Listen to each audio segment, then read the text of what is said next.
आपले फॉलोअर्स वाढवताना नेमकं तू काय केलं? फॉलोअर्स वाढवायला अगेन वन इज कन्सिस्टन्सी. म्हणजे तुला एक पॅटर्न फॉलो करायला पडणार. Like it can be a time table. म्हणजे नॉर्मल कॉर्पोरेट जॉब्स कसं तू रोज उठून तुमचं एक टाइम टेबल फॉलो करतात, तसंच ॲज अ कॉन्टेंट क्रिएटर तुम्हाला एक टाइम टेबल फॉलो करायला पडणार की वीकमध्ये तुम्हाला 2 ठिकाणी जाऊन हे कॉन्टेंट बनवायचं आहे, 3 ठिकाणी जाऊन हे कॉन्टेंट बनवायचं आहे, आणि त्यांनीच तुमचा ग्रोथ होणार. त्यासाठी काही अभ्यास वगैरे करतेस? Homework kind of?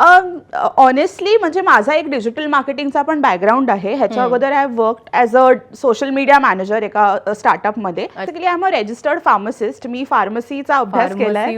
मग त्याच्यानंतर मी डिजिटल मार्केटिंगचा अभ्यास केला. त्याच्यानी मला सोशल मीडिया मॅनेजरल रोल मिळाला आणि त्याच्यानंतर मी ब्लॉगिंग फुल टाइम चालू केलं. म्हणजे माझं एक फाउंडेशन बनलं आणि मी थोडाफार अभ्यास केला. Google SEO courses, social media marketing, Wikipedia, गुगलवर स्वतःहून रिसर्च करू शकता आणि ते तुमचा बेस बनून then I started growing my blog.